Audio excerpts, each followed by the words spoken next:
WB home tutor চ্যানেলে তোমাদের স্বাগতম। আজ আমি তোমাদের দশম শ্রেণীর গণিতের মডেল অ্যাক্টিভিটি টাস্কের পার্ট 3 এর প্রশ্নগুলিকে খুব সহজেই বোঝানোর চেষ্টা করব। তো ভিডিওটি স্কিপ না করে শেষ পর্যন্ত দেখতে থাকো। আশা করি পার্ট 3 প্রত্যেকটি প্রশ্ন তোমরা খুব সহজেই বুঝতে পারবে।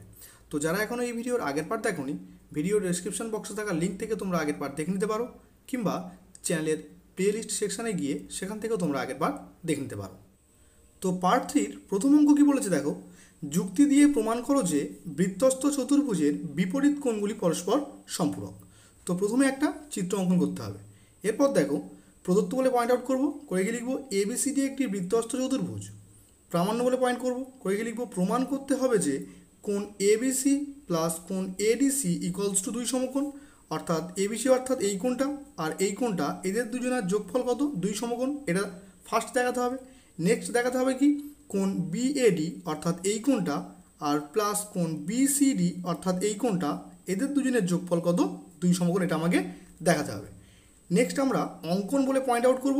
অঙ্কন বলে আমরা কি লিখব, এসি ও বিডি দুটি কর্ণ টানলাম, অর্থাৎ এই কর্ণ আর এই কর্ণটাকে আমরা অঙ্কন করলাম।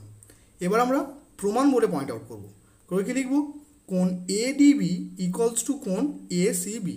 অর্থাৎ কোণ এডিবি অর্থাৎ এই কোণটা আর কোণ এসিবি অর্থাৎ এই কোণটা, এরা পরস্পর সমান। কারণ এরা কি? একই বৃত্তাংশস্থ কোণ। একই রকমভাবে আমরা বলতে পারি কোণ বিএসি ইকুয়ালস টু কোণ বিডিসি, এরাও কি একই বৃত্তাংশস্থ কোণ। আবার কোণ এডিসি ইকুয়ালস টু কোণ এডিবি প্লাস কোণ বিডিসি। তাহলে এডিসি অর্থাৎ এই পুরো কোণটা দুটো কোণের যোগফল। কি কি? কোণ এডিবি ও কোণ বিডিসি। তো সেটাকে আমরা লিখেছি। এখন কোণ এডিবি এর জায়গায় আমরা কি লিখতে পারি, কোণ এসিবি, কারণ এডিবির মান কত? কোণ এসিবি। প্লাস কোণ বিডিসির জায়গায় আমরা লিখতে পারি কোণ বিএসি, কারণ বিডিসির মান বিএসির মানের সমান। তো এখন আমরা সমীকরণের উভয় দিকে কোণ এবিসিকে যোগ করব। তো এদিকে ছিল কি, কোণ এডিসি, তো এডিসির সঙ্গে আমরা কোণ এবিসিকে যোগ করলাম। আর এদিকে ছিল কোণ এসিবি প্লাস কোণ বিএসি, তো এর সঙ্গে আমরা এবিসিকে যোগ করলাম। এখন বাঁদিকে অর্থাৎ এডিসি প্লাস এবিসি এদিকে ছিল, সেটা আমরা বসিয়ে রাখলাম। ইকুয়ালস টু এই তিনটি কোণের যোগফল কত? 2 সমকোণ। কারণ আমরা জানি ত্রিভুজের তিনটি কোণের সমষ্টি কত? 180 ডিগ্রি। তো এবিসি অর্থাৎ এবিসি অর্থাৎ এই কোণ, আর কোণ বিএসি বিএসি অর্থাৎ এই কোণ, আর কোণ এসিবি অর্থাৎ এই কোণ, এদের তিনটি কোণের সমষ্টি তাহলে কত হবে? 180 ডিগ্রি। তাহলে এক সমকোণ সমান যদি 90 ডিগ্রি হয়, তাহলে 180 সমান কত? 2 সমকোণ। তো অনুরূপভাবে আমরা প্রমাণ করতে পারি যে কোণ বিএডি প্লাস কোণ বিসিডি ইকুয়ালস টু 2 সমকোণ। তো এটাই ছিল আমাদের 1 নম্বর প্রশ্নের সঠিক অ্যান্সার। এখন 2 এর অঙ্ক কী বলছে দেখো, দুটি বৃত্ত পরস্পরকে সি ও ডি বিন্দুতে ছেদ করে। ডি ও সি বিন্দুগামী দুটি সরলরেখা একটি বৃত্তকে যথাক্রমে এ ও বি বিন্দুতে এবং অপর বৃত্তকে ই ও এফ বিন্দুতে ছেদ করে। কোণ ডিএবি ইকুয়ালস টু 75 ডিগ্রি হলে কোণ ডিইএফ এর মান নির্ণয় করো। তো চিত্রটিতে প্রথমে আমরা কি করেছি দেখো, সি ও ডি বিন্দু দুটি যোগ করলাম, অর্থাৎ এই সি আর ডি বিন্দুকে আমরা যোগ করলাম। তো এর ফলে আমরা দুটো চতুর্ভুজ পেয়েছি। কি কি? একটা এ বি সি ডি আর একটা সি ডি ই এফ। তো আমরা লিখে নিয়েছি কি, অতএব A B C D O C D E F দুটি বৃত্তস্থ চতুর্ভুজ তৈরি হলো। এখন আমরা জানি বৃত্তস্থ চতুর্ভুজের বিপরীত কোণগুলি পরস্পর সম্পূরক। অর্থাৎ এটা যদি বৃত্তস্থ চতুর্ভুজ হয়, তো এই কোণ আর এই কোণের সমষ্টি 180 ডিগ্রি হবে, আবার এই কোণ আর এই কোণের সমষ্টি 180 ডিগ্রি হবে। তো আমরা লিখতে পারি কোণ বিএডি প্লাস কোণ বিসিডি ইকুয়ালস টু 180 ডিগ্রি। অর্থাৎ বিএডি অর্থাৎ এই কোণ আর এই কোণের সমষ্টি তাহলে কত হবে? 180 ডিগ্রি। তো সেটাই লিখেছি আমরা। এখন অঙ্কে দেওয়া আছে কোণ বিএডি অর্থাৎ এই কোণের মান দেওয়া আছে 75 ডিগ্রি। তাহলে আমরা সেখান থেকে বলতে পারি কোণ বিসিডি ইকুয়ালস টু 180 মাইনাস 75 অর্থাৎ 105 ডিগ্রি। তাহলে বিসিডির মান অর্থাৎ এই কোণের মান আমরা 105 ডিগ্রি পেলাম। এখন আমরা এই কোণের মানকে নির্ণয় করব। দেখো এটা একটা কি সরল কোণ, তাহলে সরল কোণের মান কত হয়? 180 ডিগ্রি। তাহলে 180 ডিগ্রি থেকে যদি এইটুকুর মান 105 ডিগ্রি হয়, তাহলে এইটুকুর মান কত? 180 থেকে 105 বিয়োগ করতে হবে, অর্থাৎ কত হবে? 75 ডিগ্রি। তো সেটাকে আমরা লিখে নিয়েছি কোণ DCF equals to 180 minus 105 equals to 75 degree.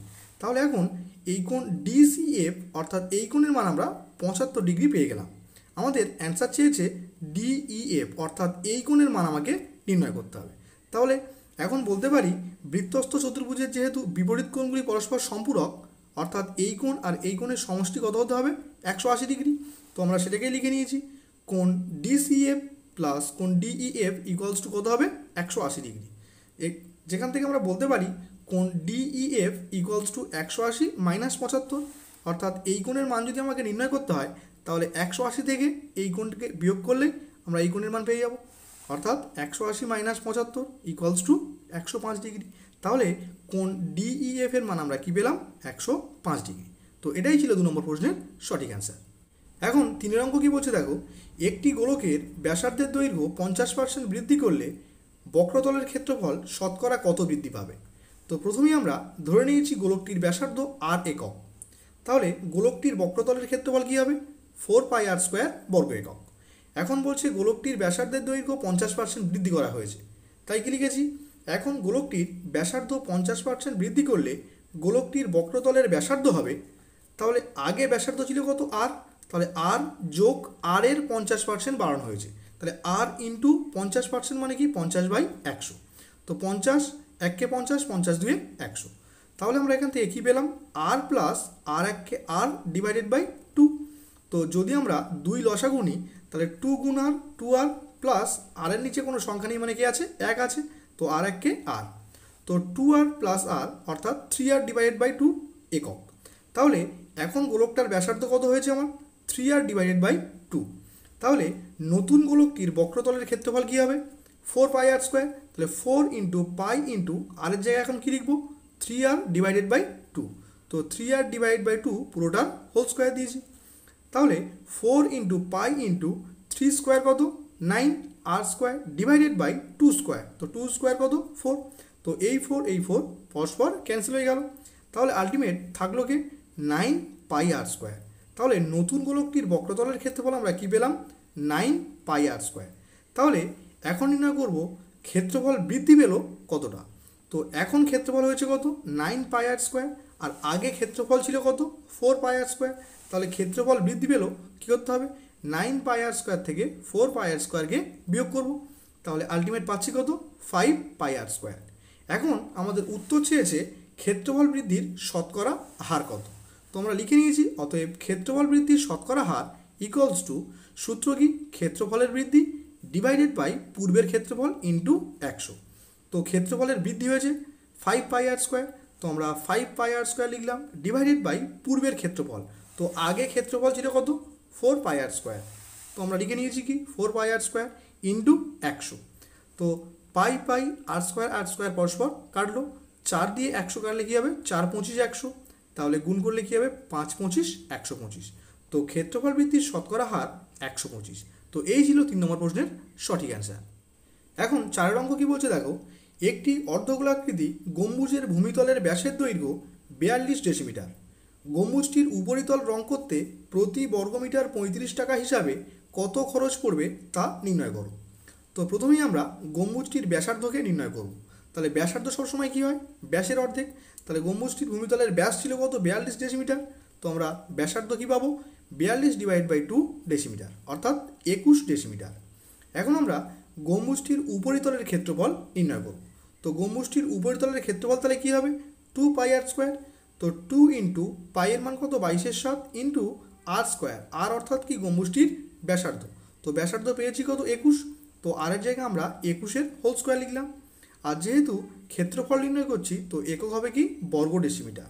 তাহলে 2 ইন্টু 22/7 ইন্টু 21 স্কোয়ার, অর্থাৎ 21কে আমরা দুবার গুণের আকারে লিখতেই পারি। এখন 7 দিয়ে 21 কাটলে কী হবে? 7 3 21। এখন তাহলে গুণ করতে হবে কি কি? 2 ইন্টু 22 ইন্টু 3 ইন্টু 21। তো এদের গুণ করলে আমরা পাবো 2772 বর্গ ডেসিমিটার। তো এখন আমার কাজ এই বর্গ ডেসিমিটারকে বর্গ মিটারে নিয়ে আসতে হবে, কারণ আমাদের অঙ্কে দেওয়া আছে প্রতি বর্গ মিটার 35 টাকা হিসাবে কত খরচ পড়বে নির্ণয় করতে বলেছে। তো আমরা ক্ষেত্রফলকে বর্গ ডেসিমিটার থেকে বর্গ মিটারে আনতে গেলে কী করতে হয়? 100 দিয়ে ভাগ করতে হয়। তো আমরা 2772কে 100 দিয়ে ভাগ করলাম। তো ভাগ করলে কী হবে? যেহেতু নিচে দুটো শূন্য আছে তাই উত্তর কী হবে? দু ঘর আগে দশমিক, অর্থাৎ 27.72 বর্গমিটার। তাহলে এখন উত্তর কী লিখব? প্রতি বর্গমিটার 35 টাকা হিসাবে মোট খরচ হবে, তাহলে কী হবে? 27.72 ইন্টু 35 টাকা, অর্থাৎ 970.20 টাকা খরচ পড়বে। তো এই ছিল পার্ট 3 এর 4টি অঙ্ক। তো ভিডিওটি কেমন লাগলো অবশ্যই ভিডিওর কমেন্ট বক্সে কমেন্ট করে জানাবে। যদি ভিডিওটি ভালো লাগে অবশ্যই ভিডিওটিতে একটি লাইক দেবে এবং বন্ধুদের মধ্যে শেয়ার করবে।